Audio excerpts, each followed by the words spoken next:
What does it take to be a successful entrepreneur? A dangerous amount of coffee and a ton of grit. My name is Jason Tracy, and every week I interview business leaders to share their stories, life lessons, failures, and advice with you. Welcome to Coffee and Grit. What is up? What is up? What is up? Welcome back to another episode of Coffee and Grit, and we have an awesome show ready for you today. Super excited to jump in. This is the first episode that I've ever pre-named, but you know what? I was having a conversation. This is probably about 4 or 5 months ago now, which is so crazy. It's been a while back. So I met Perry for the first time, or I met Perry. We met each other from a mutual friend, Rob Pierce, and who's been a Coffee and Grit guest, and we met at the Grand Blanc Chamber. We ended up meeting at the Big B in Heartland, and it was like we had planned for an hour, and it was a couple-hour conversation, and we were doing stretches in Big B and all that good stuff. It was just an awesome time. But the topic of conversation that kept coming up was God is great, beer is good, people are crazy, and like everything that we were talking about tied back into one of those three things. So that's the title of our episode today. Beer is great. I'm sorry. Beer is great. Well, God is great. Beer is good, and people are crazy.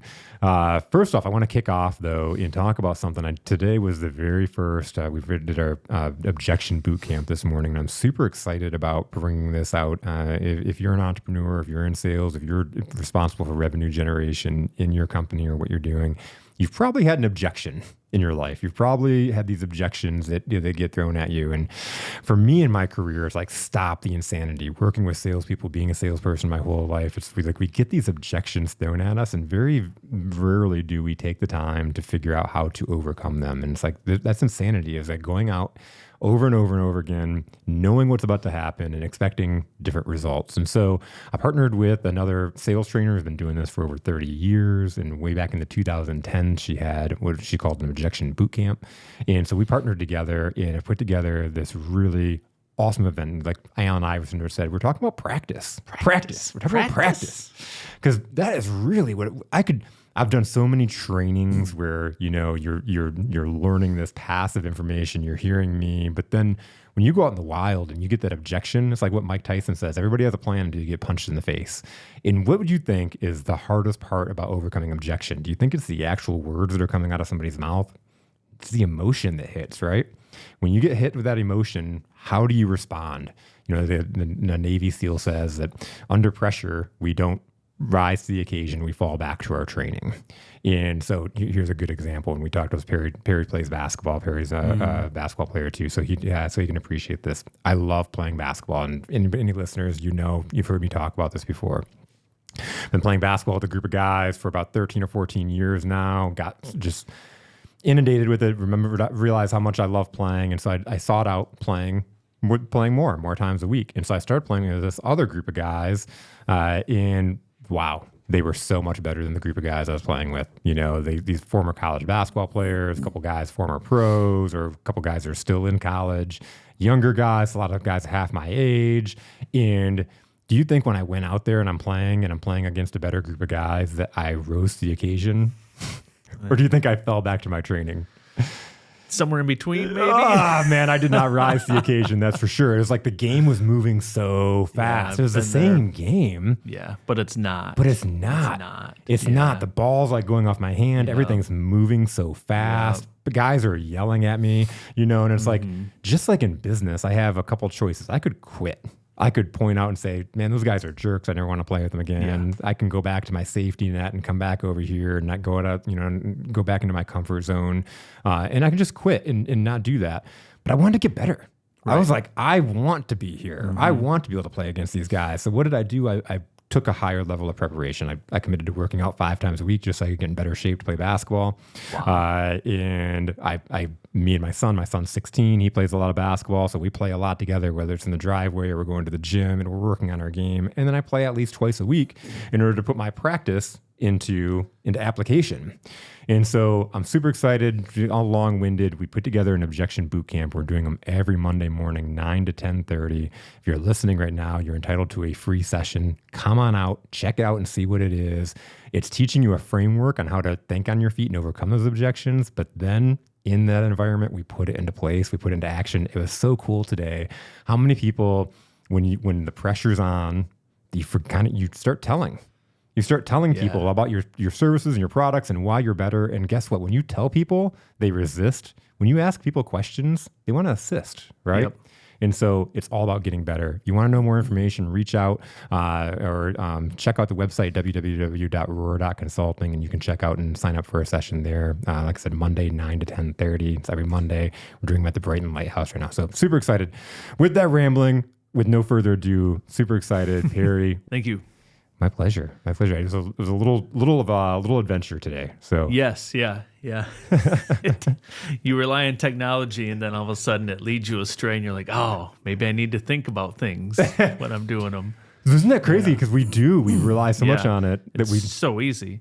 You don't ever think about where you're going. Yep. You know, like it was over the weekend we were talking about, you see in the bookstore the other day, we seen Rand McNally atlases, and it's like this big. Yes. And so it's like I used to have one in my car, right, before touchscreen phones and all that jazz 100 years ago. And it was like any state I went to, I just flip over to that state and there's the map. No big deal. And now it's like, oh, he sent me the address in a text. Click 117. There it is. Okay, cool. It's this far away. And then on the way here, I'm like, oh, there's a bunch of heavy machinery. And I left later than I should have. Okay, I'll be there like 2:02. That's okay. And then I get there and I'm walking around the building. I'm like, there's not even a door. Like, this place is top secret. And then I got here, it made sense because of the pen that you can like stab people with. I know, that's a crazy combat band. I've never seen anything like that. So anyways, the city matters, Of course, you have one road that goes through two different cities. Yes. Yeah.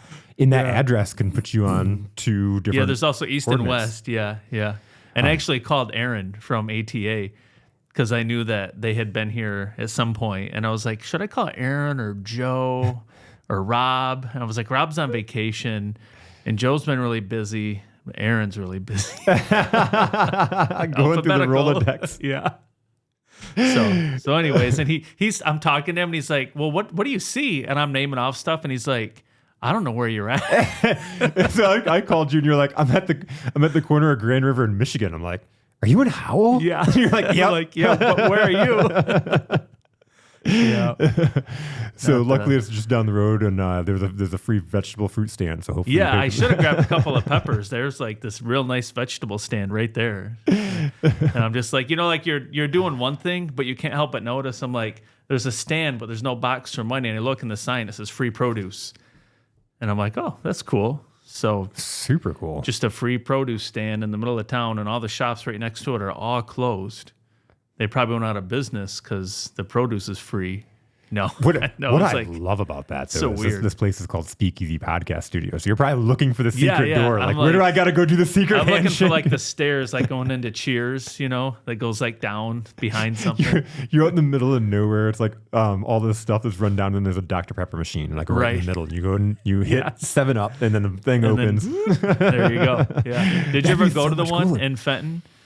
No. It burnt down. No, I did not. Yeah. But it was a pop machine, right? Yeah, it was a Pringles vending machine. Yeah, and you go back and push like a certain flavor, and then a couple minutes later, someone would come, push it open, and like wave you in, and then you just went in and closed the door. That's so cool. I always wanted to go. I didn't know it burned down though. Yeah. I've heard they're going to rebuild, but I don't know if they're going to rebuild the same thing or what the plan is. That's such a cool concept. It is. It's really neat. That's awesome. Perry, tell us a little bit about yourself. I know you're in real estate, so tell us how that all started. Yeah, I'm trying to decide on how far back to go. How long do your episodes usually? Yeah, about an hour. last? Yeah. Okay, cool. So I have a friend that lives in Iowa. We'll call him Andy or Dr. Doss for short. But anyways, he for the last probably since almost we got out of college, he's been trying to do or doing some form of investment real estate. And so, and that whole period, he would always come to me and say, hey, what do you think about, you should do this. He always wants everyone else to do it with him because it's fun and he loves it and all this and that. And it took me a long time to see the value in real estate. And so fast forward to 2016-ish. And I don't know how much we'll get into my whole story or whatever, but we had just gotten these kids. We didn't have kids, and then we got kids through adoption, and And that was a process in and of itself. And I was looking for a different career because so I had worked for his company doing property management from home. His company's in Iowa. I'm doing property management from home here for a couple years. I was a banker for 5 years, and I did that for a couple years, and still wasn't into the investing side of it. And then I went off and started doing CPL classes for a while. That was going well, so I stopped working for his company. We'd been friends since junior high, so we're always buddies, like through the whole thing, no issues or nothing. And then we get these kids, and my wife has a corporate job that's like a real job, where like my job, like these podcasts you were saying at the event the other day. In the beginning, you had to make them all happen. Now you're booked out a ways, but in the beginning, you have to drum it up. I was in that stage. It was new, you know. Yep. And so if I stepped away, it would just. So I sort of got morphed into stay-at-home dad for like 6, 8, 10 months or whatever, and which I didn't feel called to do, but it was like the gap that needed to be filled at the time because my wife had the real job, and so I went and did that, and that was an experience. And somewhere in there, he comes to me and says, "Hey, what about doing multifamily investing?" And he explained economies of scale and different things. And he said, if you do a single family home, if you buy 5 of them, you have 5 roofs, 5 foundations, 5 tax bills, blah, blah, blah.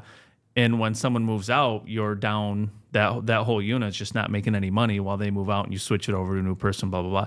He said, if you have a 20, 30, 100-person apartment building, and you kind of get the idea, it's like stocks versus mutual funds or however you want to analyze it. So, and he sent me, I don't know, like I jokingly refer to pyramids. I probably told you about how I used to be in a pyramid. It's I say that affectionately. I love all my pyramid friends and whatnot. But anyways, it was like I drank the Amway Kool-Aid. Like he sends me this Bigger Pockets podcast, and they're all about real estate investing, and they don't try to sell you anything. They're not gurus or whatever. And once I listened to it, I was just like, oh, real estate's amazing. How did I not see it before?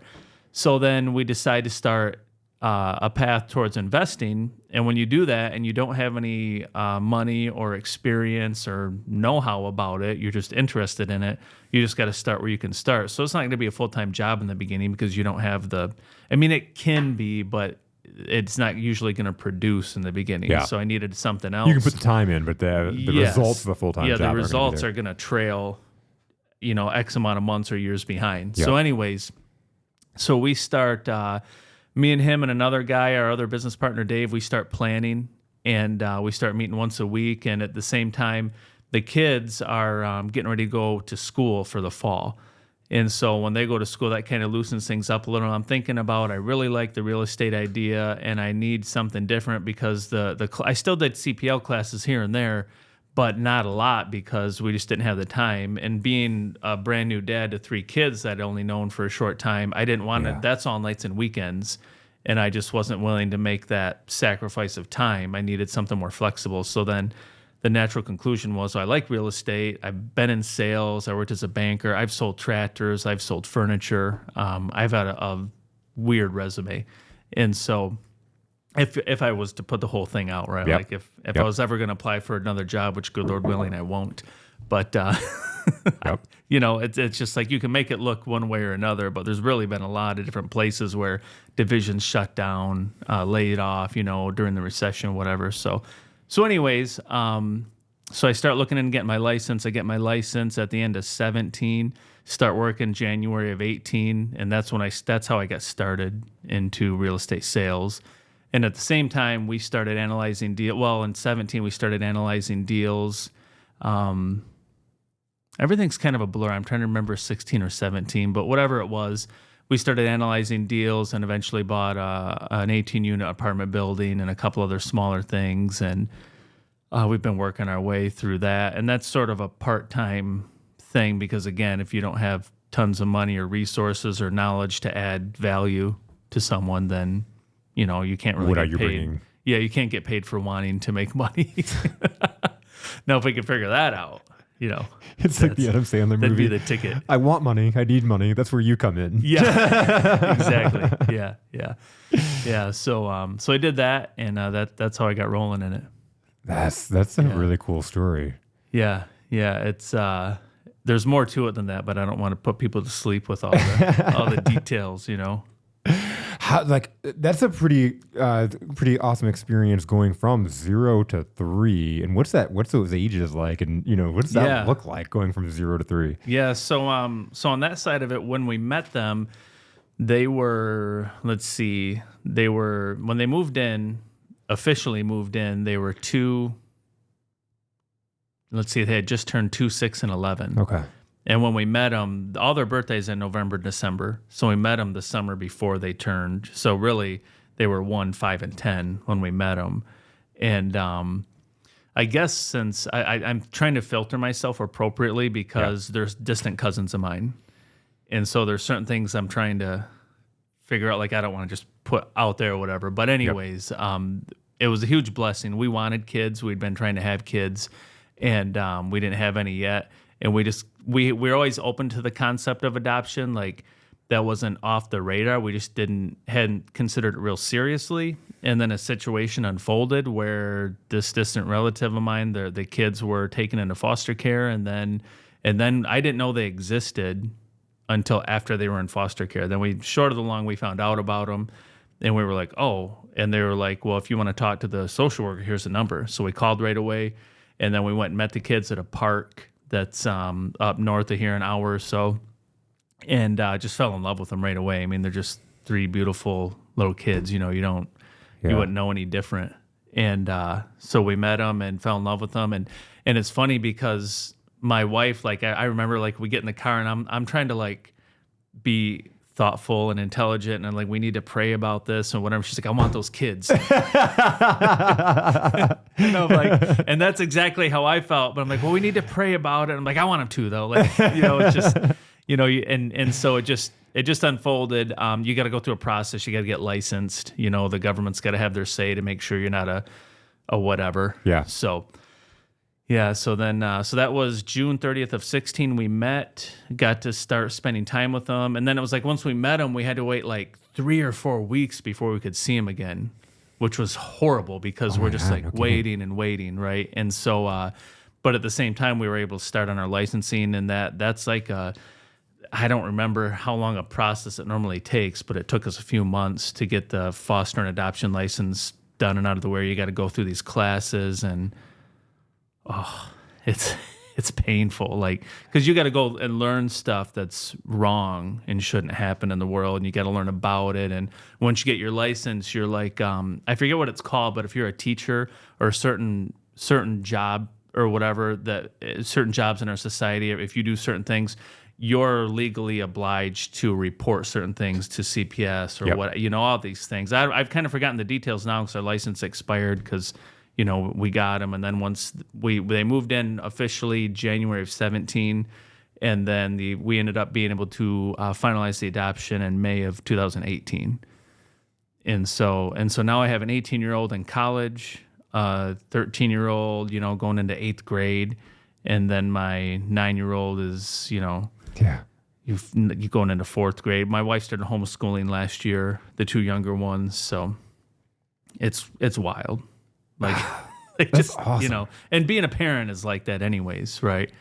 But it's like going the 3 at a time and just all the blessings and struggles that come along with it. So yeah, it's intense. Like I'm having flashbacks now, remembering like back to the beginning, there were times where it was like super, super hard. Like it's a struggle, like it's a knockdown. I used to tell people I feel like I got hit by a cement truck on its way to the job and again on the way back. And I don't say that to paint it in a negative light. I'm just being brutally honest that if you're thinking about doing it, it's amazing and you should do it. Yeah. But get ready for something harder than you can understand. And even though you know that going in, it's harder than you can comprehend, there's nothing you can do to get ready. Yeah, there's no... it's like I imagine, like I've listened to a lot of podcasts of Navy SEALs, the Jocko, Sean Ryan, or whatever, and there's nothing you can really do to prepare for war, right? They can train. Yep. But it's like we were just like thrown on the spot. Like I tried to read some books. Like I remember riding around the yard listening to audiobooks on the lawnmower about how to deal with kids, and sometimes I've been through trauma or whatever, and like, you don't know how ignorant you are. Yeah. And it's like I remember thinking like I was just so like I didn't mean to be arrogant, but I was. And some of the stuff they were explaining, I'm like, well, yeah, that happened to those people. That won't be happening to me. Those people. Yeah. And I'm just like, and then like, I'll never forget there was a moment in time where a situation was unfolding and I had a flashback to that book. And I'm like, I'm those people. I'm those people now. Like it's happening right now to me in my life. And here's me and my family. And so in the beginning, it's tough. It's a struggle. But all my friends that had kids, I'll say organically, my closer friends, like when they got married, that was the hardest thing they'd done. And when they had kids, that was the hardest thing they'd done. And so is it that much different? I don't know, because I didn't do it the other way. Yeah. But at the end of the day, now I look back and I obviously wouldn't trade it. I wouldn't change anything. I'd make some smarter decisions. If you're not willing to admit that you didn't do everything perfect and you're just lying. And that's okay. Exactly. We love our friends that are in denial and they lie, but I'm past that part at least. So it's like, whatever. You got the be humble part down. Yeah, I don't know about that. Yeah. I have a bone to pick with the guy though, that being humble was the 10th one. Yeah, because I was thinking it would be the first one, but maybe he had 9 others that I don't even know yet. So yeah, I'll have to check that book out. The book is really good. So it's written for a driven person, for like driven people. Yeah, and there's driven people are driven a lot of times because they're broken. Sure. Like the way you grew up and just different things, your past traumas. Okay, there's like that whole, and so. A lot of times, even though you're driven, you're also creating a lot of mess, and you're not at peace with yourself. Okay. And so there's a whole element there, and the be humble for being the last one. But all of them are making it's like saying no more often, right? Being your genuine, authentic self 100% of the time. Yeah. Because I love that chapter because it's taking you through. You think you that's are humbling, and then you get I sit and I'm like I feel like I'm myself 100% of the time. But then there are definitely times where it's like there's a certain person that you feel inferior to or whatever. Subconsciously, all of a sudden now you're putting on that facade, or you're being you're just being different. You are, and I feel like there's layers to that, because some of the time I think there's a nuanced difference between if you're going to be a little different around someone for the purpose of relatability, or to steal something that I heard Jocko and Echo talk about like he said, everyone thinks manipulation is just negative. It's like sometimes there's positive manipulation. Yeah. And that's a whole dangerous conversation. But I mean, it is, but it isn't. But it's like there's a difference between kind of retreating and not being your genuine self, or being a little bit different to try to relate to someone better. It's hard, but it's important to be the honesty and the genuine. And that's super true. That it's not easy. It's not. And being comfortable, like I feel like I'm not like being the comfortable part's not hard for me, but sometimes I might do things where I'm just trying to relate to the people. And so maybe that's when I'm less genuine. I don't know. I think I'm usually pretty genuine, but I'm sure if I read the book, I'd end up being humbled. Yeah, it's one of those things. Yeah. I think we're all like, there's all areas where we're good at, but there's always, we can always get better. Right. I felt like that was an area that I have pretty mastered out of all of them, but there's still areas, like I said, where I recognize that I'm maybe not being myself completely. Yeah. And I don't know if that's a time in the conversation, but there's something like I've been trying to grow my faith more, and I feel like a lot of those things all can be drawn back to following Christ and living for Him. Yeah. And I think that like the real truth and like if you understand who you are in light of Him and what He's done for you, and if you've accepted that, or however, I'm not one to really argue over theology or exactly how the whole process works to come into faith, but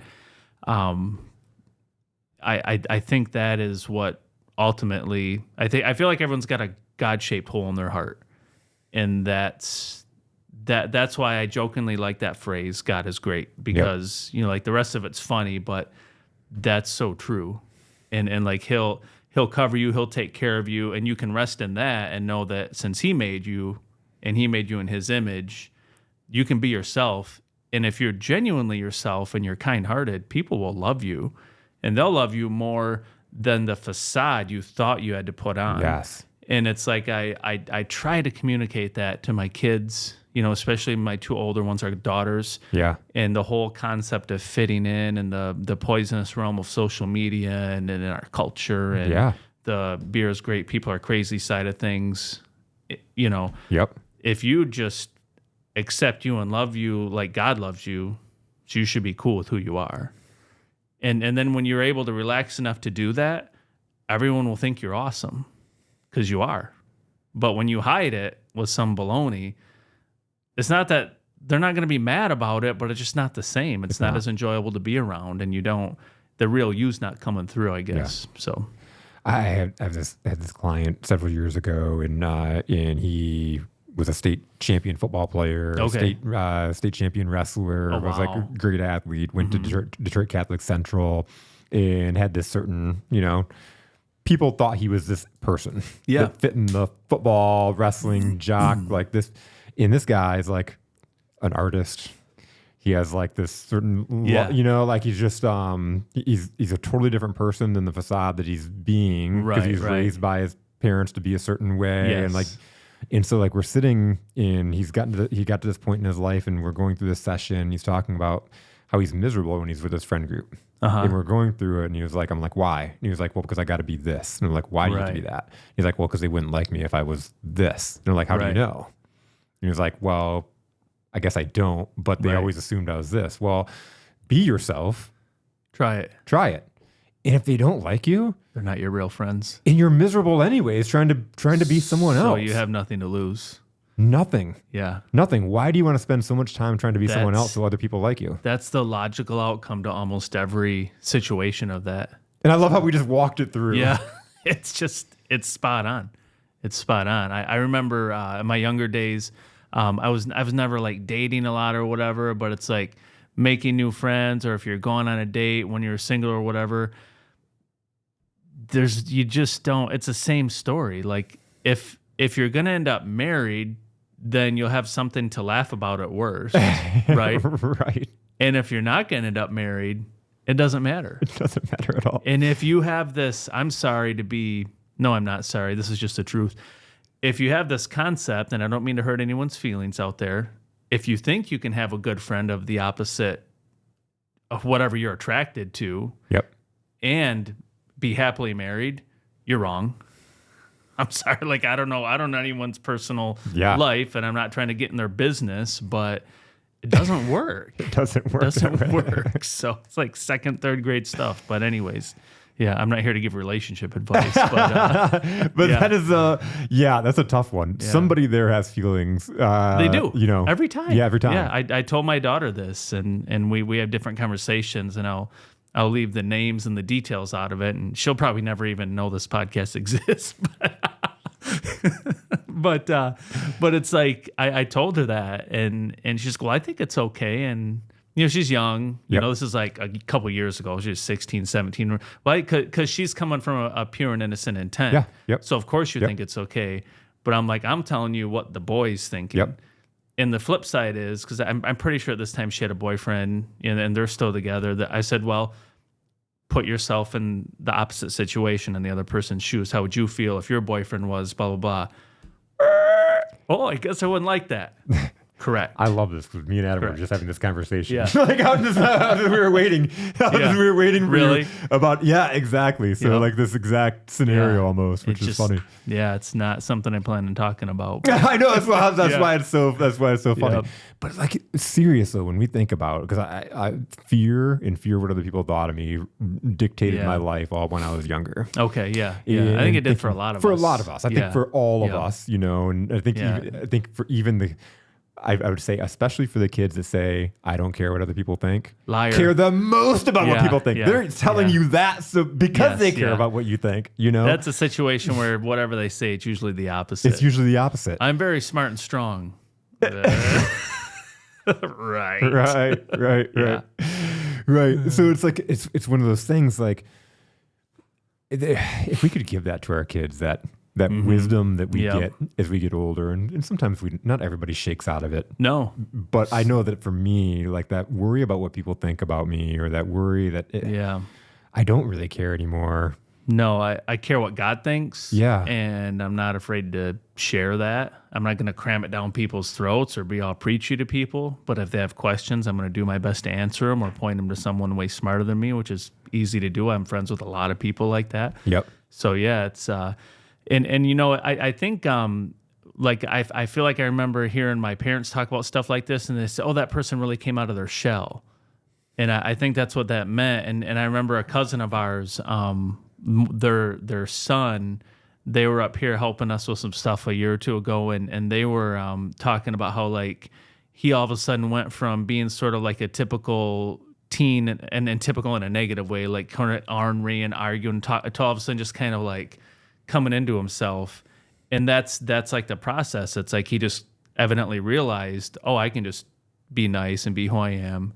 I don't have to this whole facade. And Yeah. of course, the culture of our the whole, you know, Yeah. 47 pictures, delete them. I remember my wife's niece telling us years ago, she has a lot of friends when she was in college, and they would literally take the 47 selfies, post one of them, and if it didn't get enough reactions take 'em within a down. certain amount of time, they'd delete it Yep. because that's embarrassing. Yeah. Like, oh, your selfie only got this many. And I'm like, what? I'm like, am I just that old and disconnected? But it's not. That's not what it is. It's that, I mean, I am. Yeah. I am old and disconnected and out of it for sure at this point. But they're also insane. That's also super negative and Super negative. and what is it, narcissistic, whatever, and they just get sucked into this funnel of contagion and insanity. It's It's so a bummer. another coincidence. Last week we had a 17-year-old entrepreneur on Okay. named Lincoln Brown, and it was really awesome. Like watching how a 17-year-old thinks and he's building Yeah. this great business. But he had said it early on in the episode that social media is the biggest. It's ruining his generation, and so much of that is true. But then on the reverse side, we spent so much time talking about how he's used social media to market his business and to grow Right. his. So So it's a tool. it's a tool. If we drink too much water, we'll die. Yes. Everything used the wrong way or in Yes. abundance Right, right. is Has a bad for purpose. us. Right. Everything will kill us, right? Yep. But if we can figure out how to use them in the right way, it just yes. amplifies Yeah, what there's- you already have. There's very few things that don't fall into that category. Yep. Yeah. Yeah, that's so true. Yeah, that's why like the purpose of things is so important. I was telling my wife and kids the other day, words are important. You know, we're talking about stuff, and I can't remember. I can never remember exact examples. You know, but it's like Yeah. whatever the words are, like it matters. Like the specifics matter. And I'm not the grammar police or the word police, but after a while, I'm like, okay, hold on, you can't keep saying because that like. You know, it's like a square and a rectangle, Yeah. right? What a square is a rectangle, but a rectangle is not a square. Yep. That matters. Yep.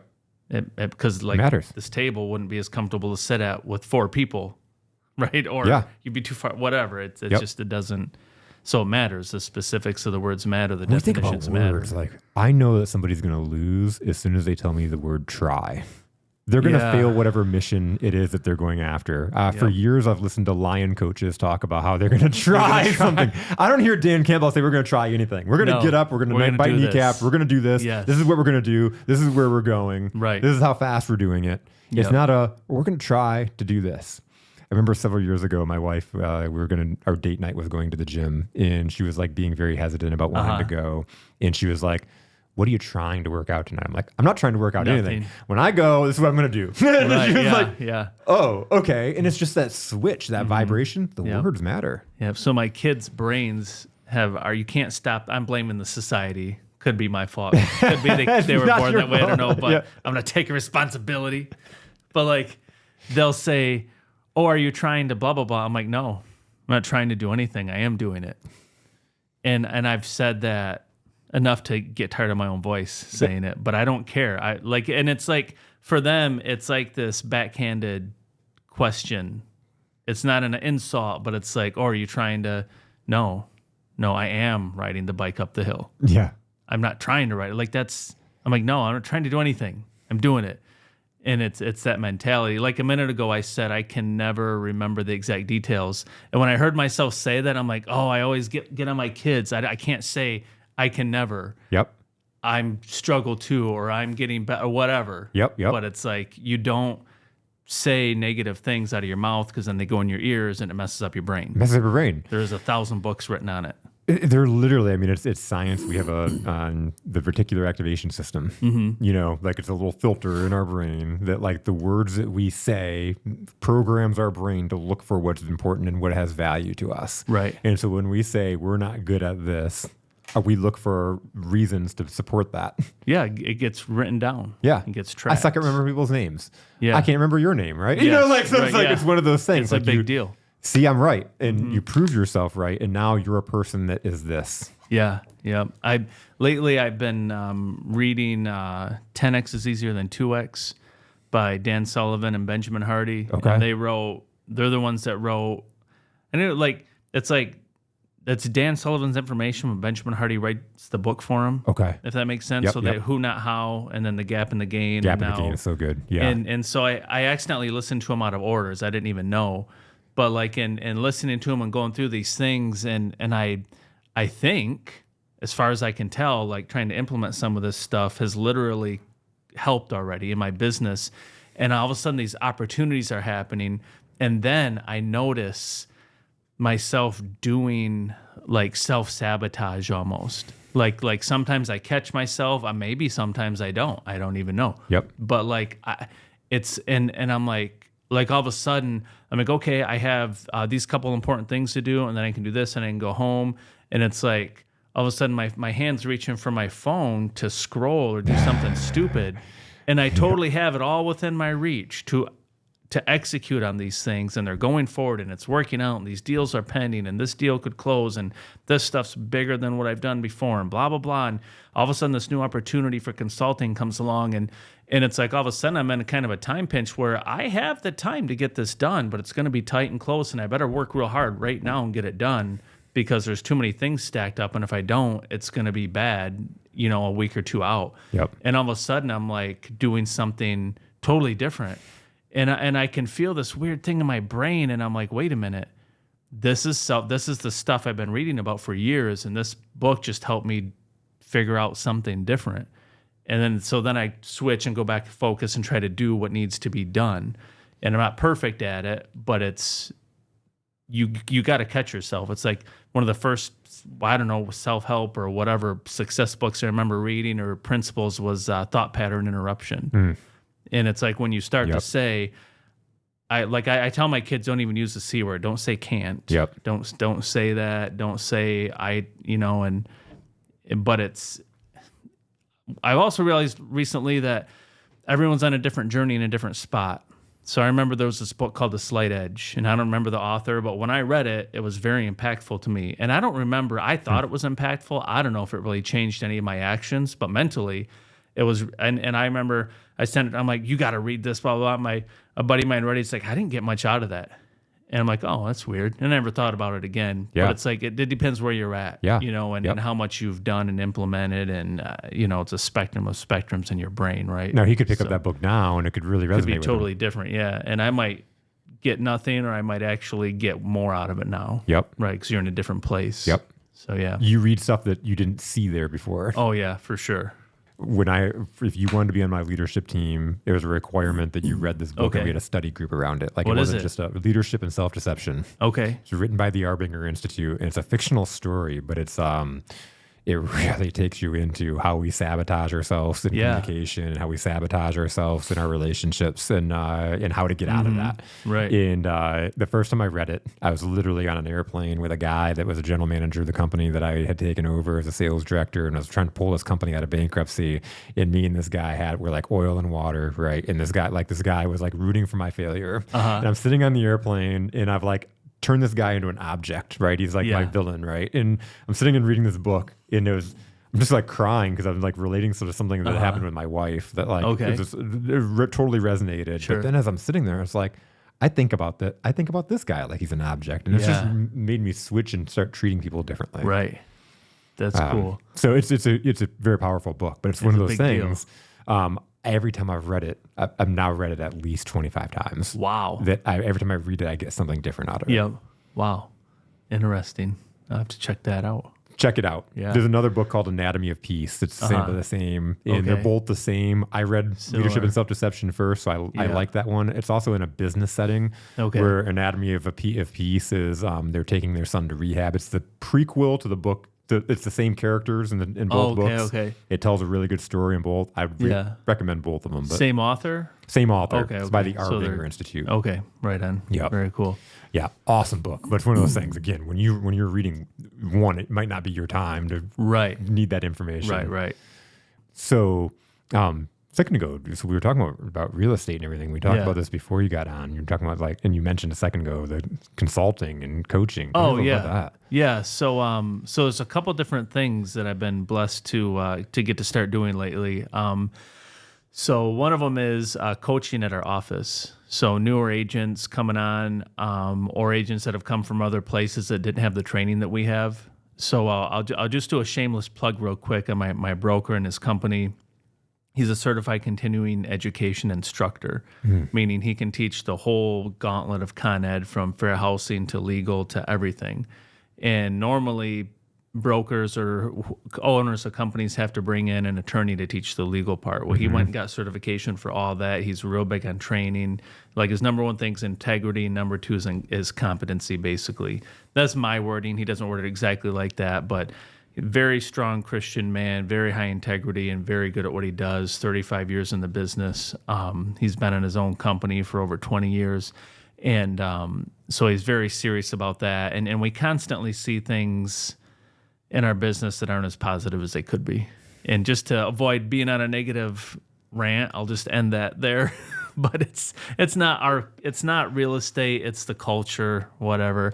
Things aren't always done right. They're always, people either don't know or they don't care, or both, and that's fine. Yep. So we try to be above and beyond, and we go through all of our contracts line by line in our classes, and so he'll develop classes, and then in the last couple of years he started developing classes not just for our company, but he will go out and host them at the community center. And most Con Ed classes are $50 to $60, maybe $80 if you go to the board or go to whoever to take them.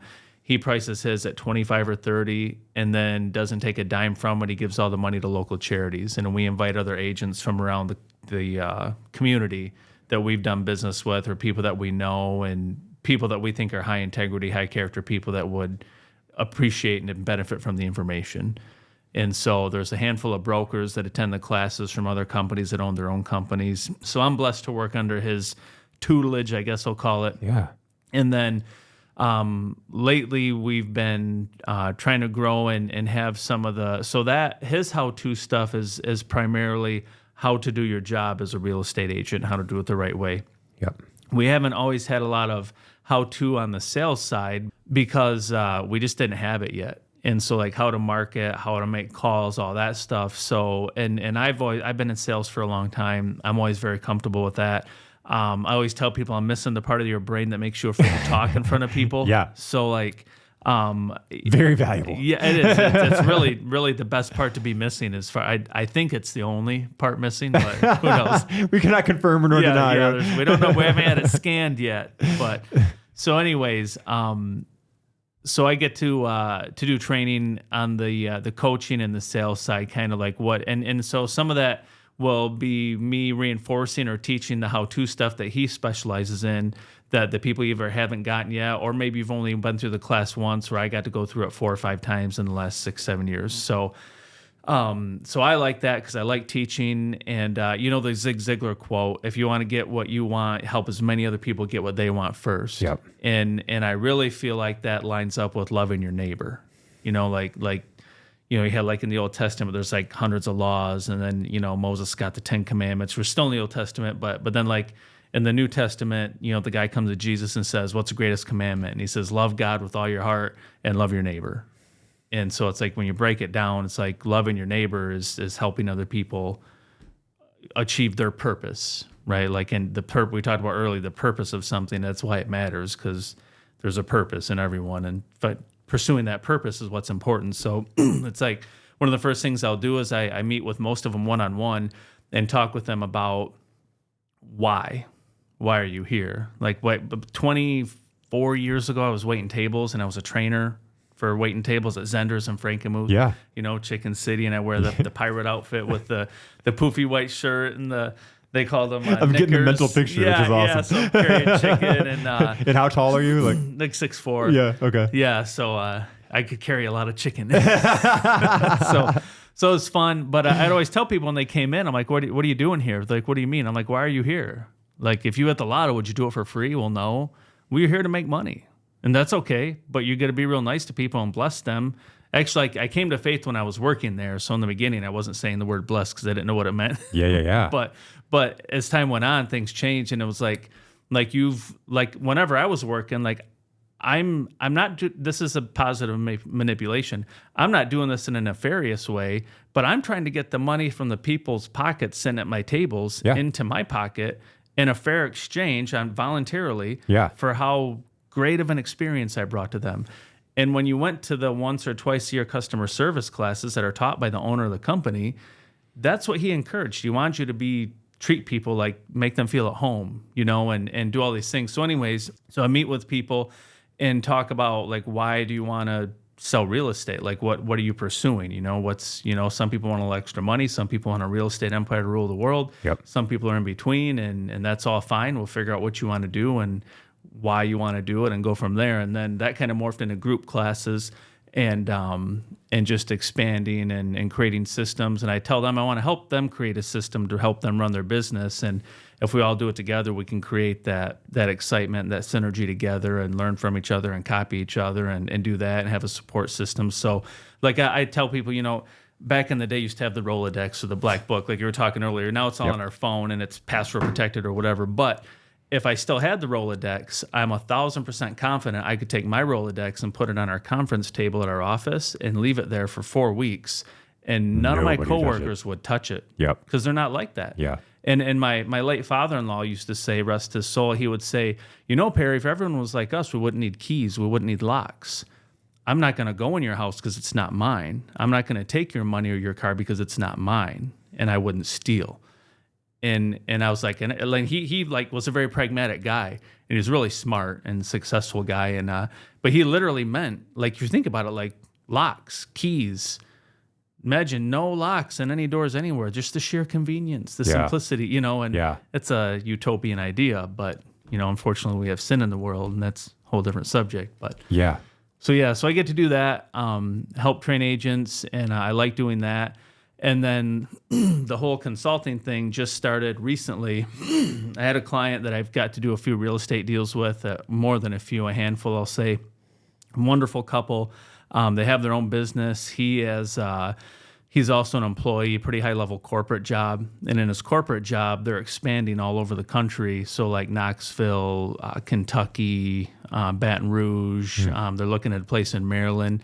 And so they're doing commercial leases. And so I helped him buy for him and his wife's business. I helped them buy a commercial place for that. I helped them buy and sell a few different personal properties, look at some of their investment properties. Well, for the corporation he works for, it's just reviewing commercial leases. And he offered me a part-time consulting role doing that. So, and that, a lot of people don't understand how this is supposed to work legally. I'm not supposed to do any real estate business that doesn't go through my broker, because he's responsible for training and managing quality control, making sure I'm doing what's right and what's wrong. And if there's any complaints or anything, like if I get sued, he's getting sued. Okay. The liability. And a lot of people in real estate don't know how all that stuff works. And that's okay, but they should. Yeah. And it's a big deal. And there's a lot of new companies that don't have really a local broker. Like there's one company, and I like to jokingly say, I won't say what their name is, but their initials are, and then I'll say the name. But I won't do that here. But anyways, they have hundreds of branches in the state, but barely any brokers. And you can act like a broker even though you're not. And you can recruit and build a team and do all this stuff, but you haven't had the 90 hours of Con Ed you're supposed to have. You don't have the qualifications to operate an office, manage brokers, all these things. And that's okay. I'm not mad about it. That's fine. But at the end of the day, it ends up being dangerous for the client, because you have people. So to get your real estate license, 40 hours, multiple choice tests, 115 questions, it's $80. 70% or higher, you passed. So literally 2 to 3 weeks from now and a few $100, you could have your real estate license if you don't already. And then you're qualified to handle the most expensive thing most people buy or sell their whole life. Yeah. That's kind of weird. That's Cool. weird. Right. And so my father-in-law, I said that passed away. He was an appraiser. He had his real estate license for over 50 years and had done everything in the real estate realm. And when I told him I was getting my license, he said, "Oh, good. Once you get it, you won't know anything." Which is really funny. And then I said that to my broker, and then he started laughing. He goes, "Yeah, he's 100% right." And he's like, "After you're under my training for about 2 years or so, then you'll be competent enough to be doing stuff on your own without guidance or whatever." So crazy the time. Yeah. So it's like, if you want to treat it like, and of course, when you don't know all these things, you see from the outside, oh, a few weeks, 40 hours, few $100, and I could make all this money. Well, yeah, in theory, but in reality, you should have some training, and you're going to have to build a lot of relationships for a lot of people to trust you with that to make that money. But in the beginning, you will have a certain number of people that choose you just because they like you, just because they know you, all these things. And if you don't have the proper backing, that can be a dangerous game. And we've literally had so many situations come through our office where it saves people tens of thousands of dollars, or we've seen them get burned somewhere else, and it's too late. They call us for help, and the deal's done, and the taxes were prorated wrong, or some little ladies, people take advantage. They want to get their house cheap, and so they tell them it's worth $200,000, it's worth $350, whatever. You see crazy stuff, but. So part of our mission, my broker's mission, is to go out there and try to do enough business to crowd out the people that don't do it right and to help the people that do it right. So he's like, because in the beginning, when he thought about offering these classes to everyone else, he's like, well, that's an advantage we have. Do I want to give it to everyone else? And then he thought about, well, what's the real mission? The mission is to help the community through real estate, because that's what we do, is real estate. So he's like, if we can help make a difference and help other people get better, that's okay. And so I love that. So that's what he pushes. So yeah, got to start doing the consulting thing. Which I have not done a ton of at this point, but like I said, it makes my ego get real big. Yeah. It makes me think I'm smart. I'm like, I'm not. but it's fun. It's a good experience. And it's also nice because normally when I'm working, I might get paid. Yep. But when I'm doing the consulting, I know I'm going to send them a spreadsheet with my hours at the end of the month or whatever, and they'll just send me a check for that.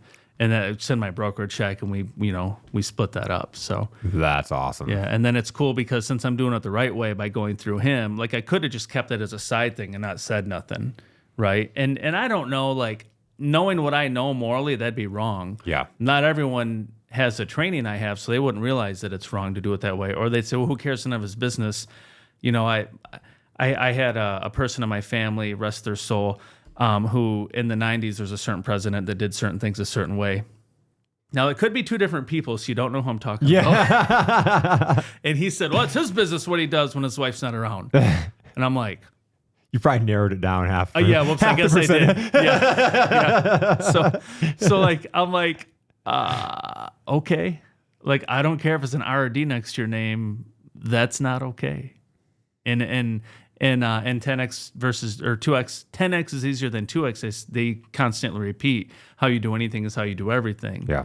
And that's repeated in a lot of books. So that concept, right? Yep. And I don't politically, I don't care. Yeah. It doesn't matter to me, but morally that matters. So anyways, I get to do that. That's fun. It's exciting, and it's different, and it's neat because I've been doing this 7 years, and so I haven't had any job where I know as soon as I started working, and I'm okay with that because I chose it and I like it. And at some point in that journey, my wife was able to leave her corporate job, which is wonderful because there was fallout from the whole COVID thing, and her company revealed who they were, and she was like, I don't want to work there anymore. I was like, good, don't.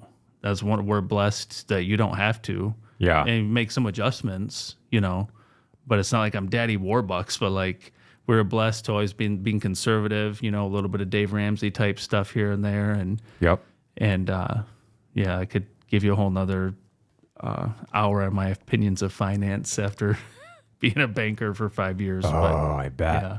Well, it's those experiences in life that you get that you can then plug in Yeah. to make your life better.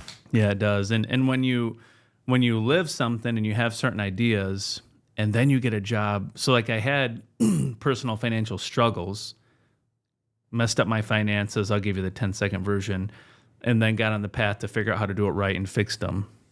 That's a 10-second explanation of 10 years of my 20s, right? Yep. But then I became a banker when I was like 26 or 27. Well, then, so as I'm climbing my way out of my financial struggles and I'm developing these thoughts and opinions on how finances work and how people are and how they view money and this, that, and the other thing, I'm set in a chair where I can see all of your account and how you spend all your money, where it comes from and where it goes to. And for most people, they use one bank primarily. A lot of people have a few different banks, but one bank's their primary and a couple are for whatever. Some people only have one. But at the end of the day, a lot of things were confirmed. And like the idea of financially, who's got money, who doesn't, all those stereotypes and whatnot. It's really interesting. That's It's really so interesting. interesting. Yeah. To see that on the other side of the screen Yeah, again, yeah. where the money's going. Yeah. How people get their overdraft fees. Yeah. So I'll tell you one banking story. People come in and I was a banker. So I'm not the manager. I'm not the teller. I'm the other one. Yep. Sit Okay. at a desk in the corner of the room or whatever. Yep. And I open accounts, do loans, small business loans, home equity stuff, take complaints, overdraft fee refunds, whatever. Yeah. And eventually they took away our overdraft refund button because they were concerned with revenue. The bank. Yep. The bank. That company that company doesn't exist anymore. It doesn't matter, but bought out by someone that was bought out by someone that was bought out, of course. But Yep. a couple of people, different people's funny stories. People come in and this one lady says, "I need some overdraft refunds to see if you can refund them." I'm like, "Okay, let's see. See what happened." And so she starts. She's a super friendly lady. We're just chit chatting, and she's the nicest person in the world. She's not mad at me. Usually people are mad. They're Yep. mad at the bank. They're mad at you. Whatever. They're emotional. Yep. She's just like on cloud nine, not worried about a thing, and just so chilled. And so I look up, and there's like, I don't know, 9, 10, 11, or it was 30-some, $35, $38 a piece, whatever. And I'm like, "So can you tell me what happened?" "Oh yeah, me and my husband were in Chicago for our anniversary over the weekend. We knew we didn't have any money, but we didn't care. We were having so much fun." And I'm like, "Oh, you shouldn't have told me that." I'm like, I don't want you to lie, but I Don't can't, tell me that. yeah, I can't refund your fees knowing that you. She's like, "Oh, okay. Well, I just thought I'd ask. Have a good day." And she left. I'm like, "Okay." So that whole people are crazy part, And so and this other kid come in and he had been out at the bar, we'll say. That's as detailed Okay. as I want to get on that. Yeah, This yeah, is a yeah. family program. And I can see where he drew the money out and the $9 service fee or whatever man. it is, Yeah. and plus the $3 service fee from the bank and all these withdrawals he did.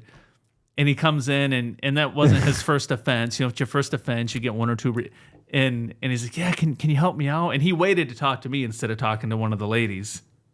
And I'm like, I'm looking at it. I'm like, what do you think my boss is going to say if I refund these and she comes to check it out? He's like, "Oh, yeah." Like, I can't do that. So a lot of times, I love how you can position it like that. yeah, like just take it. My one broker or my one manager at the bank used to say, "You got to put the turd in their pocket." So yeah, that's what that was, I guess. Yeah, Literally. yeah, literally. I love how he's waiting for the guy though. He's like, no, I'm good. Yeah. He's like, "Oh my God, well, that's my boy over there." That's my boy. I'm like, "Yeah, I'm your boy. Get out of here." I'm like, "Go to Bank of America and open an account there or something." Yeah. I don't miss banking. I tell people I'm a recovering banker now. Good experience. Glad I learned the stuff. And just like anything else, the most valuable thing is I built a lot of great relationships Yeah. there. So I Yeah. get to play golf and have lunch with people and refer loans and whatnot. But Shake yourself. corporate, I don't want it on me anymore, So yeah, it's same old story, man. In corporate America, there's like all these wonderful people that work there, and then a confused small group of leaders that should read more, I guess. 5,000%. Yeah. So I'm like, oh, whatever. So thankfully, I was blessed with my buddy Andy get me on the path to real estate, and And it's those relationships, right? it is relationships. Yep, yep. I was talking to a guy this morning, and he works for a company, and they get leads, and the leads they get are through, I forget some program. What, it doesn't matter. But he said whenever he calls someone, if you're not the first one to call, they literally will get 10 to 15. This lead will, it's like $50 a pop, and they'll get sent out to like 10 or 15 different companies.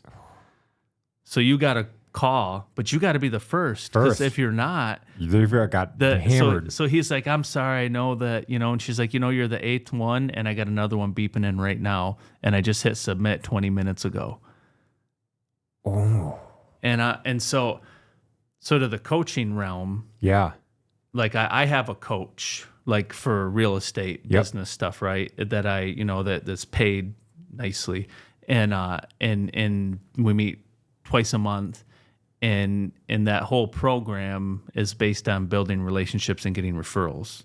And that's how I've always done things anyways, but now I have someone, and you think you know things, but again, trying to be humble, right? Yep. So like, who cares if you got to hear, where do you want to go, right? So I'm like, man, you got to build relationships. Like, don't, and the conversion ratio wasn't terrible, but how miserable. Just, cold calling so anyways, there's a book a friend of mine sent to me, someone from our office, and I'm blanking on the name of it, but it was also about referrals, and it's in my Audible with whatever other books, but it's just all about relationships, and that is such a fun, exciting, enjoyable way to work. Like, if usually most of my referrals, someone told them things about me that are really kind, and hopefully true, but like that's the world of difference versus a Zillow cold call, would you like to sell your house today? What? And who are you? Yeah, and it's the same thing like LinkedIn. If you're on LinkedIn, you get so many messages from people that want to help you with whatever inserts of marketing, virtual assistant, all this stuff. And it's just spam after spam after spam. So many virtual assistants. I know so many marketers. I have personal relationships with so many marketers. Like, why would I choose this random person messaging me over and over and over again? Yeah, it doesn't make sense. It doesn't. And so it's how do you, again, building those relationships is so... It is. I admire the hustle, but I don't want to do that. Yeah. Hey, not my hats jam. off to you. If you love that, awesome for you. You're 2 tablets short of a medicine cabinet. But at least the part of that brain, all of that's missing. Exactly. Yeah. They're more than just that part about speaking in front of people. Yeah, exactly. Yeah. Exactly. So true. A little bit ago, to go back to the God is a great part, you mentioned, finding your faith. Well, what was that journey like? That was literally 20 years ago right now. So like, I don't know, like for me, some people are raised in their faith, and some people have like a moment, like God just grabbed a hold of them. And I have a good friend that kind of happened to in front of me, and I seen it unfolding, and that was part of my path, but I didn't have a moment. I had like a season. and it was literally the fall of 2004. And I remember, so basically the Great Pyramid I was part of, not in Egypt, but in Grand Rapids. Yep. Team of Destiny, right? Yes. Yes, that's it. Yeah. So those wonderful people, a lot of those people were Christians. And I personally think a lot of them were genuine Christians, because I'm still friends with a lot of them, and I know them, and they're nice people. And so anyways, what they did was they found when they go do their weekend conventions 2 or 3 times a year, they would do a Sunday church service. So that way people that were believers could go to a service and hear the word and not have to miss out or whatever. And so that helps the business grow, because people don't miss the convention in order to use, they can't use church as an excuse or whatever, or a reason or whatnot. And it also helps people that maybe aren't believers, like me and a small group of my friends. Like I was kind of the person that got into it first. Like, one buddy of mine got me into it, and then a bunch of my friends he didn't know, I roped them all into it. Like, I roped them all into Slinging Chicken, then I roped them all into the pyramid. And then they quit following me. And then they quit after that. All right, you took us to chicken and Yeah, they're like, the chicken was okay for chicken college. and toilet paper. Right, but yeah, exactly. So anyways, we're at this thing, and a good friend of mine, he's listening to the message, and he was just like struck. And he is like, God just hammers him. And on the way home, he is, and if I mix this up, I'm not going to say his name because I don't want to get his story wrong. It's his testimony, but like it's part of my testimony too. So like he's riding home with his older brother and his older brother's, I think, girlfriend at the time. They're married with kids now and wonderful families. And actually, my buddy I'm talking about is coming over to our house this week, I think. That's so cool. Tuesday or Wednesday, and we've been friends for years before this. So anyways. He's a pastor now. He was our pastor for a long time. Love him. He's a wonderful guy. And so he is. He's riding home from Grand Rapids, and his brother's girlfriend, her dad was a pastor, and so she had her Bible with her. Like she was a Christian. She's born again at like 4 years old or something like that. And they're just wonderful people. Their whole family is super nice. And so anyways. She gets her Bible out and starts answering questions on the way home and walking him through the process and whatnot and explaining questions about the Bible and God and whatever. So her parents find out about this and say, hey, we'll start hosting a Bible study for you guys that were over there. They used to be in the pyramid years ago, and they kind of knew how those weekends worked and whatnot. And so anyways, they knew that we're young college kids. And if for me, it was about the food. Like they're friendly people, nice house, and they're gonna feed me. I'll come over for a seance. Like we can do whatever thing we can do a rain dance. Like at that time I didn't know anything spiritually, and so anyways, we go over there, start doing a Bible study every week, and I think it was Thursdays. Not that that's relevant, but we start doing a Bible study, and God's just working on my heart. And every week, I couldn't tell you what book we were going through. I was probably one of the Gospels. I don't even remember, or if we were going through something specific. But they were just super nice people, and they just laid it out. And I started going to church and learning. And I specifically, me and my buddies rented this house out in Reese, and we were going to Delta, and some of them were going to SVSU, and it was a heathen house at the time because we're all hoodlums, Yep. just lost and blind as could be. And so I remember it was an old farmhouse, and I remember, and there's, how when a sidewalk is made, it's this wide. Yeah. But once it's 50 years old, if no one ever edged it, it's like this wide. The first time I edged my sidewalk, I was like, holy crap, there's so much sidewalk down here. Yeah, there's a lot of dirt here. Yeah. It's that much less lawn. It's like to this mow. much far Right. Yeah. So no one had ever edged it in its existence. So it was like skinny. And I remember walking up that in the evenings, I'd get home and it's like fall, so like, not right now, literally, but we're at the end of July, so it's probably August, September, October. I just know it was fall. And I remember like looking up, and you're out in the country, and there's no lights anywhere, so the stars everywhere, and I just remember thinking like, is this real? Like what, and I'd like pray about it and stuff, and just over time, I just come to realize it was real. And God just grabbed a hold of my heart. And before this, like we were like partiers and whatnot, but I don't know how many weeks or months before this, but like my one buddy kind of led the charge on this that I was roommates with. He was like, I don't really feel like partying anymore. And he kind of, we're in this, we didn't call it a pyramid back then, but like, and again, that's an affectionate term. Yeah. I'm not trying to pick on you pyramid people. Okay, I love you. So, right. Yeah. So anyways, so it's all in good fun, but like, so we started, sorry, I lost my train of thought. So it just became real to me. And I know what it was. It was like God was working in us before, like we're talking to these people and they're just different, Yeah, some people are kind of weird because they're excited and positive and the whole pyramid aspect. But the reality of it was a lot of them were believers. They cared about people. They're trying to help people. They were trying to do what they thought was right, whether the business was good or not. It doesn't matter. They were trying to do what they thought was right at the time. And they were trying to love on people and help people grow. Yep. And that's where I found books like How to Win Friends and Influence People, How I Raised Myself from Failure to Success in Selling, The Magic of Thinking Big, David Schwartz. Like these are books that are like 50, 60, 70 years old. Yep. And they're like liquid gold. They're way better than a lot of the books that I've already mentioned. And it's really interesting because when you read them, there's certain things, kind of like when you read the Bible, like if someone asks you to go a mile, you go another mile, right? Like he's talking about the law back then, which was shown in The Chosen. So more people probably know that now. But like I had someone explain that in a Bible study. They're talking about the Roman soldiers could make you carry their stuff for a mile.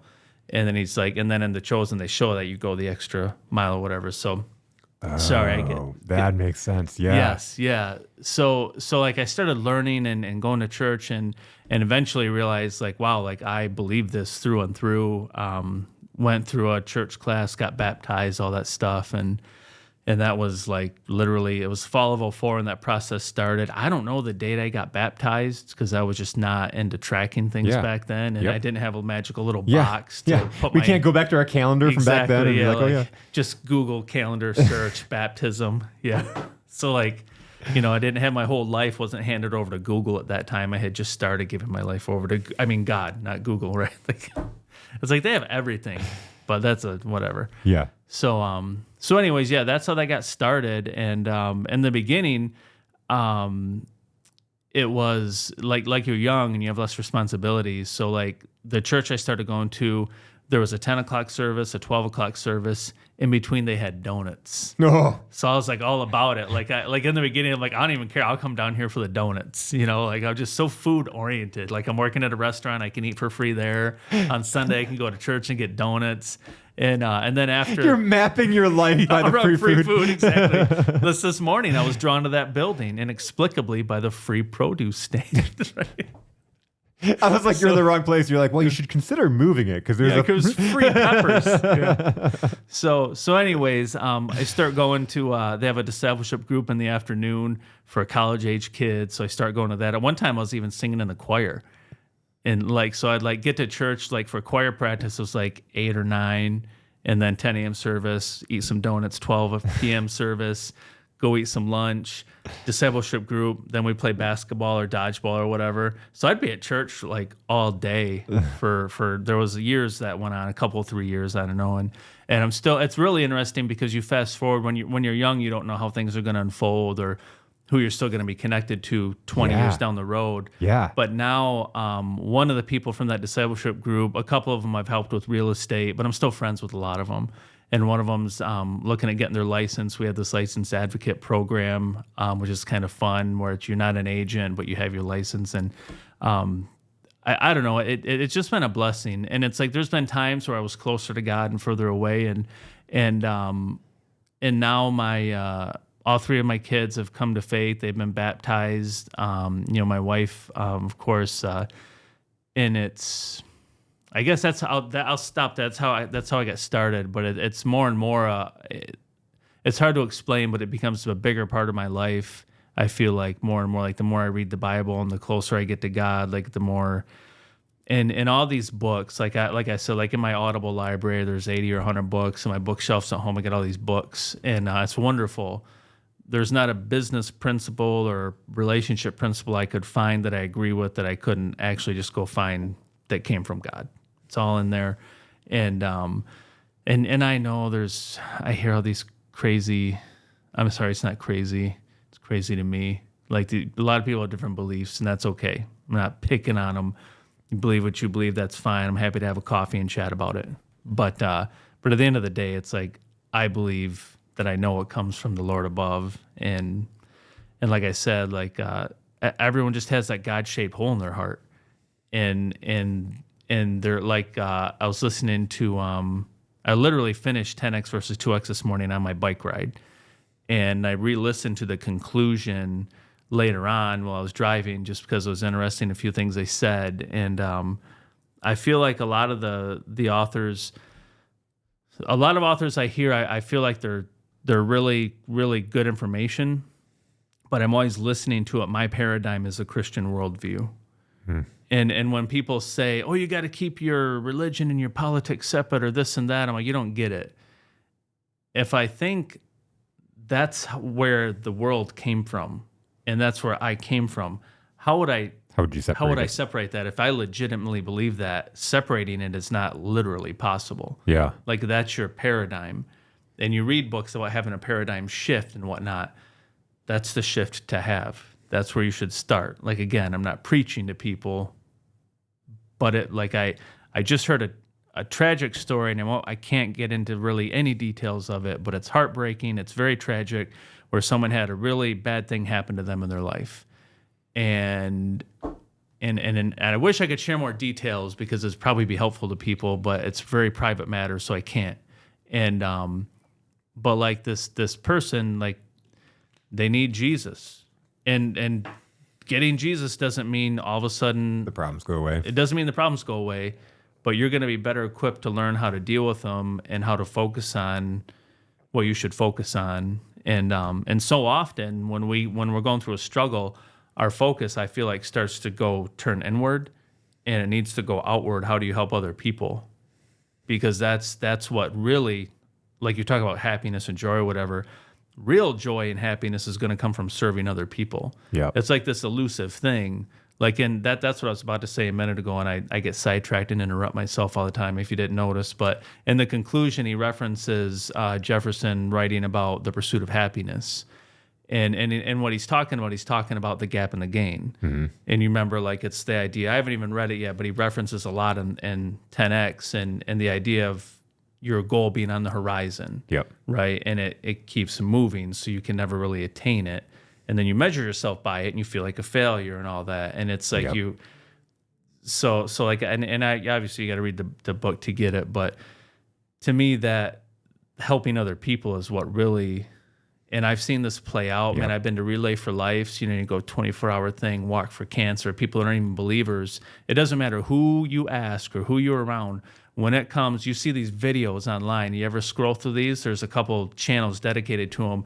People just random acts of kindness. People doing, and the reason those are popular, I think, God designed us to love each other, right? Those two rules: love God, love your neighbor. Yep. And when you're loving your neighbor for no reason, like there's this dude that goes around giving people haircuts in the ghetto, just to be nice. Yeah. And he gets into a conversation. What's your dreams? What's your goals? What do you want to do in life? What are you working on? What do you, and he just pours into them while giving them a free haircut.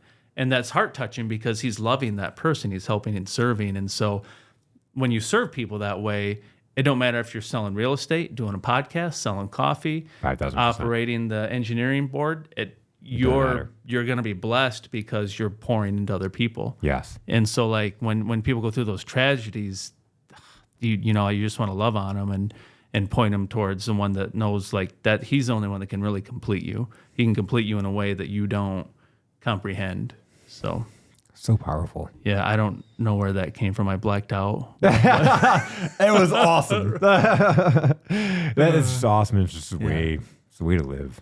Yeah, it is. Yeah. And it's not easy. It's not. Yeah. And if you probably listened to, I haven't listened to the whole thing, but Jordan Peterson talking to,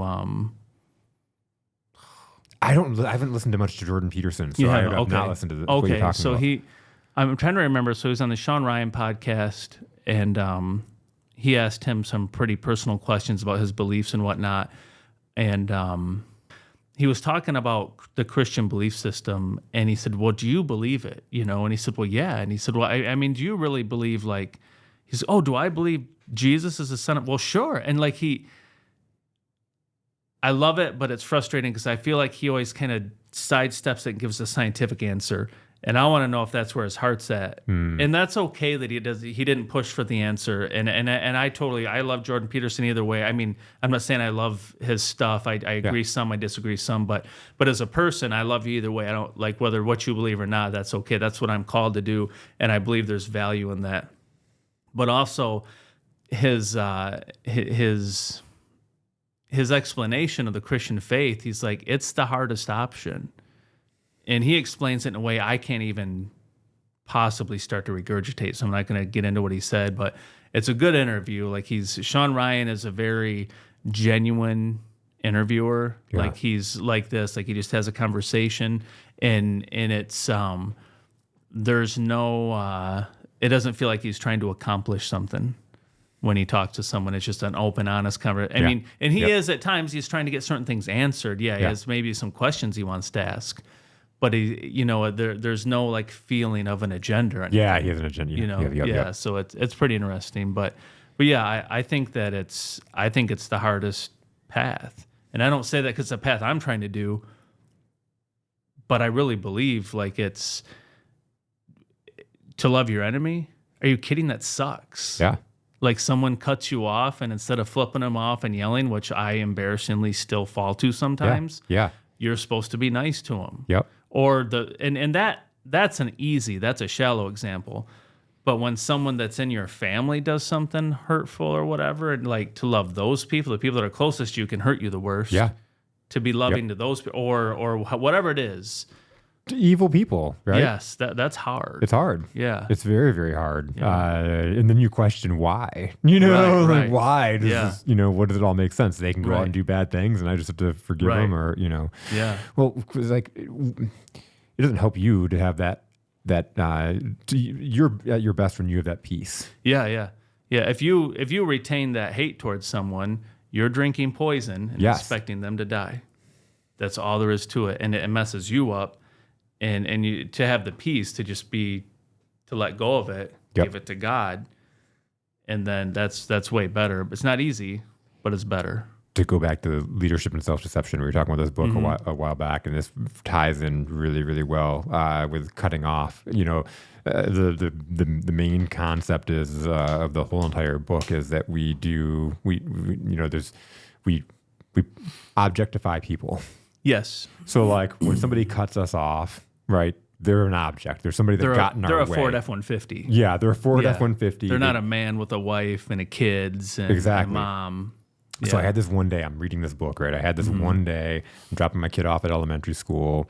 I had to get to a meeting all the way in Jackson, Michigan, which was about an hour away. And it was early in the morning. So I'm dropping my kid off, going into the parking lot. Somebody comes from the other way, cuts me off in the parking lot, right? Cuts me off, drives ahead of me. I'm honking my horn, like yelling at him, just like, doing the embarrassing thing. Yeah. I'm steaming all the way to work, like thinking about it, right? Happened to be a Thursday, and my son went every Thursday. His friend's mom picked him up from school, and he would hang out at their house until I got out of work. Yeah. So I go pick up my son.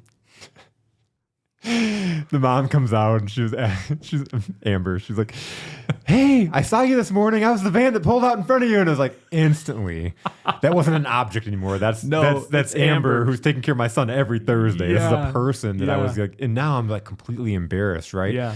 When they're an object, it's so easy to tell somebody off. That's why on social media it's so easy for people just to be like keyboard warriors. I can be a keyboard warrior. I don't have to look you in the face. Yeah. Now if I'm sitting down with you and we meet at Bigby and we're having this great conversation, and like it's a totally different story. Now it's someone made in the image of God. Yes. And it's not just a truck or a car or an idiot. Yes, or an idiot. Yeah. Right. Yeah. It's a person. And the fact of the matter is us as people, we're really doing the best with what we have. We're crazy, right? We're doing the best with what we have and with the best we know how. Yep. Even the worst of people, they're justifying somehow why they're doing what they're doing. Yeah, absolutely. And a lot of times, if you just love them sometimes because they've never been given that, and that's a lot of times why they're doing what they're doing. Mm-hmm. It's hard. Yeah, it's easy. For me, it's easy to forget because I grew up with literally white picket fence. Parents stayed married. My dad, we lost him about 11 years ago, but until my parents were happily married until then, and not raised in a Christian home, but Christian values, you know? Yep. And, and it's like I had that unconditional love. And so it's easy for me to not realize, especially when I was younger, like as I got older, I'd see it and realize it more. And now my kids, I'm not going to talk about the details of all that, but like it's no secret if someone ends up in foster care, things weren't exactly rainbows and sunshine at home, right? So like I never hated their parents by any means. I loved them.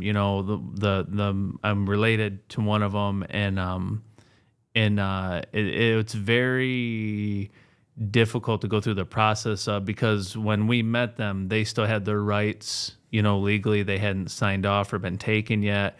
And what you believe would be best for the kids to have happen, but that's still a person that had these kids, and that was just a very, very hard process to go through. And I wish I could share more, but in the interest of privacy to my kids and my relation and whatnot, but like at some point, I guess maybe I should write that down. I have some of it written down, but it's a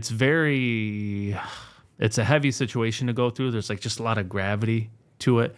but you just realize that it's not always as black and white as you'd like it to be.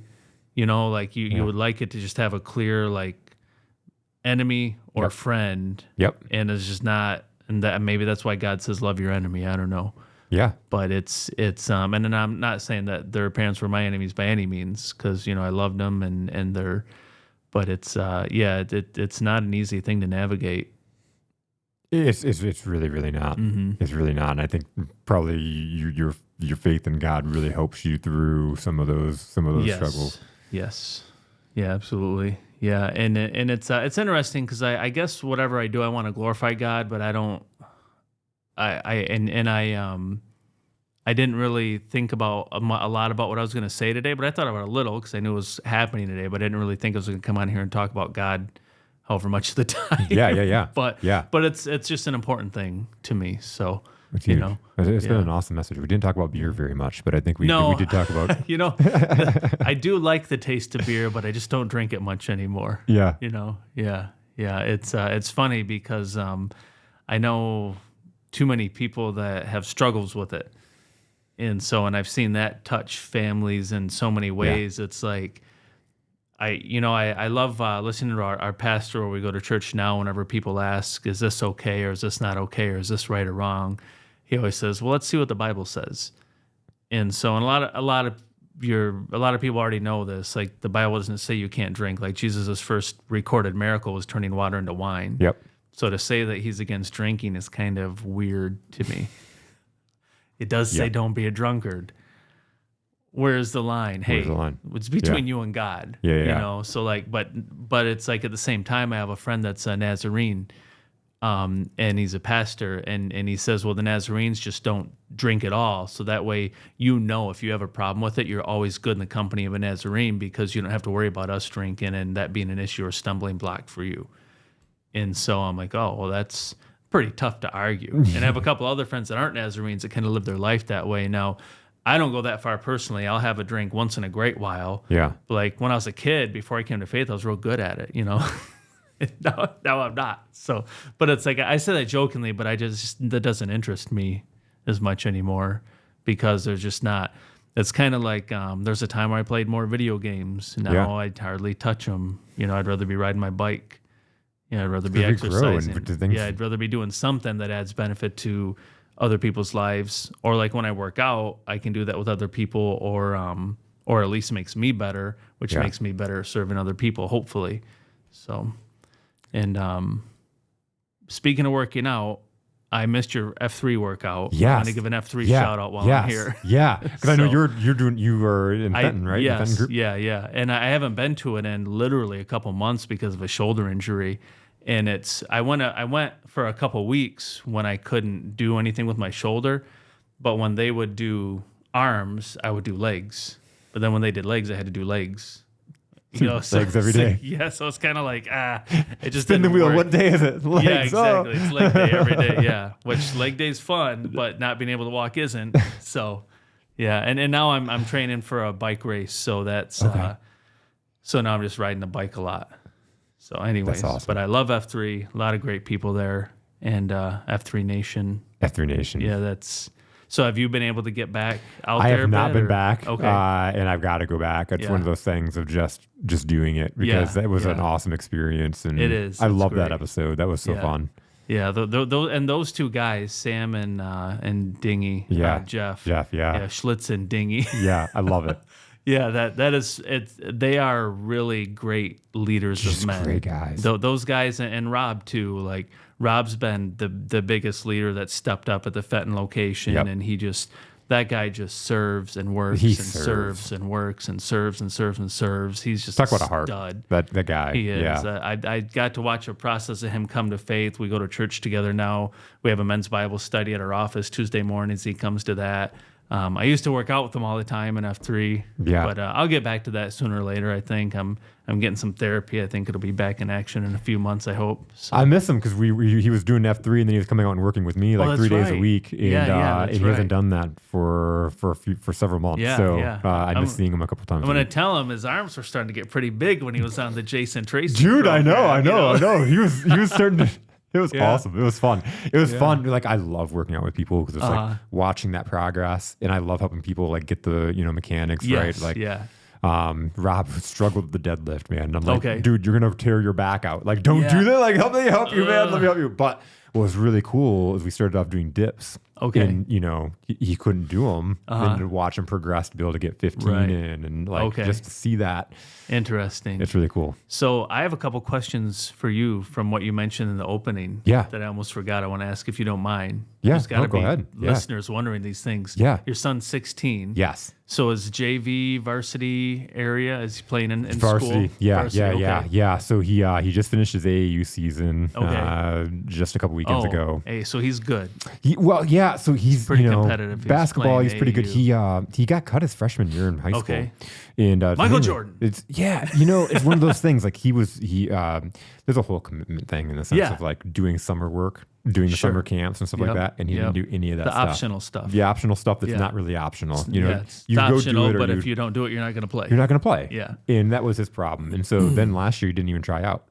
And I'm Okay. like, dude, you love basketball. You So love he playing. You're good enough to Got play on cut the his team. freshman year, didn't try out his sophomore year. So we had a long talk about Mm-hmm. it and about what he wants. 'Cause I'm not the dad's like, hey, you got to go play sports. Right, But yeah, I know I'm how not much he gonna loves force playing it. basketball. He plays with Right. me twice a right. week and Yeah. all the stuff. And, so anyways, he made the commitment. He went out. He found an AAU team out in Canton, Oh. and they needed a guy. They're a couple weeks into their season. They needed a Okay. guy, and one guy, their big guy got hurt. They needed a big guy. Okay, so Jackson's he's a playing, guard. He's playing 5 or So he reached out to the coach. He's like, "Hey, I'm a guard, but he's like, a guard and they he's needed like, a big guy. They Okay. needed a big guy. He's like, I'm a guard, but he was like, can I'll play big.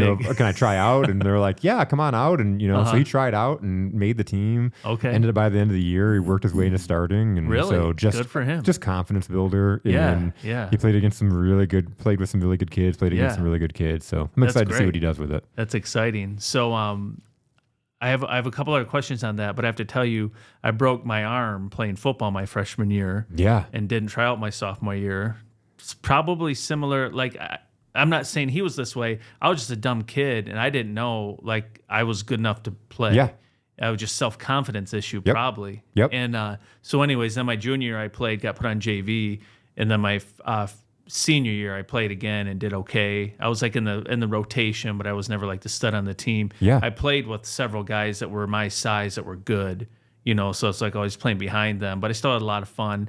And then after school, I ended up playing with some people that played college ball, really knew how to play, got in good encouragement. My parents were always real encouraging, but they didn't understand basketball that well. And I had a friend that played at like Ferris, and he like we did lots of shooting drills, and then we played in the men's league in Flint, and we were real competitive, and and that was a lot of fun. But there's nothing like when you're a kid and you have no other responsibility. So obviously, so like that's a really That's the but thing. the AAU should be a huge help too. It should be huge. Yeah. So my real question is, can he beat you yet? Okay, so yes, he can, especially so he's being younger and stuff like that. I've stepped up my game quite a bit, and Yes. so there was a point where he was beating me in the driveway. Okay. Then since I've put a lot of my work in, Yeah. like we're taking turns. You're going beating toe each to other, toe, right? really? Okay. We're going toe to toe. There was, Yeah. and I went on a streak where I was beating him. I think I had like five. Okay. Like we do a best of 5, right? Yeah, A best yeah. of 7. So I'd have 5 Yeah. wins in a row. And since AAU, though, he's stepped up his Starting skills to quite a edge you bit. out. And I pride myself on being able to guard a 16 to 25-year-old. Yeah. But he's definitely, he breaks my ankles Does it? now, Okay. for sure. So you got the old man strength and wisdom versus the young gun. Yeah. But you're getting in sharper, better shape too. Sharper, better But then shape. he's sharpened up his skills over the summer. Yep. So okay, It's fun. We're keeping each interesting. other going. That's cool. So, That's cool. yeah. My kid's 9, so I block every shot. Oh, it's awesome. Yeah. There was a point, it's like taking it easy on him. Yeah. And then there was a point where it's like, okay, now I'm going to try. I got to 75%, then 90%. Okay. And then the first time, like, I came in and told my wife, like, I just gave him everything I had and he beat Right. me. Like, because he can hit shots Yeah. from everywhere, It's Yeah. like, That's funny. so. That's cool. it's a That's good progress. exciting. It's That's fun. pretty It's cool, yeah. fun. He plays with me on Tuesday night, Saturday Does mornings he? when I play, Okay. and so he's playing against grown men, which has really That's helped really his game. good, yeah. You know, but he takes a lot of pride when he has to match up against me. So Right. I'll take him down low in the post Yes. because he's like 5'11", Right. you know, and so I've got some size and strength on him. But he battles, and so cool. that helps out. He Yeah. takes the big guys. He'll guard. You know, Yes. he guards big guys in his league or whatever, and Yeah. he does well because He does pretty good. He has to 'cause he's guard. getting beat up on. That's good. Yep. That's really So- good. Yeah. We used to, one of our friends on the team or someone knew a guy that worked at a prison. So we got to go in the prison sometimes and play. Oh man. And those guys just work out all day. Oh yeah. And they're just jacked. Yep. Like every single guy in the team's jacked. And when you go in there, like I was thinking like, they're like, I thought it was just kind of an empty gym, 12, 15 guys that we'd be playing against, you know. Yeah. They got like 12, 15 guys, but then there's like 200 prisoners watching. And there's no, they're like this close. There's nothing between us. And guess what? The refs, they're prisoners too. Oh my God. So there was like, I'm a pretty laid back guy and like I'm usually can logic my way through. There's no danger here, but I'm like, There's danger. are you everywhere. kidding me? Like this seems Everything will insane. kill you. Yeah, but then after exactly. But then after you played, like they were just regular guys that, again, you know, they're human, and I assume I never got any of their personal stories, but the stories I've heard of people that went through that path or similar, they're just guys that made a bad choice or something, whatever it was. Yeah. You know, but when you played against them, it was just like being at the rec center. That's awesome. Only they were in better shape. And so that's why we went there, because we wanted to beat all the people in our league. And these guys were way better than, I mean, Yeah. when I went, we lost more than we won. And you also had to, in the like halfway through the fourth quarter, you had to be up by a minimum of 15. Because, you know, the refs, Yep. where you know, and the people watching, I'm sure they're betting on the game or whatever. So it was fun, but that so the point is playing against people better than you is what it's all about. It is. Like that's the best. In business and life, Same, and like yep. it's not about even the competitiveness of playing with somebody. It's Yeah. being able to get yourself better because you've stepped up and you're now playing with better people. Yep. Exactly. Yeah. Man, Very cool. Barry, this has been an awesome It's been fun. conversation. This has been so Appreciate much it. fun. Thanks for coming down. Yeah. Thank you. My pleasure. Good stuff.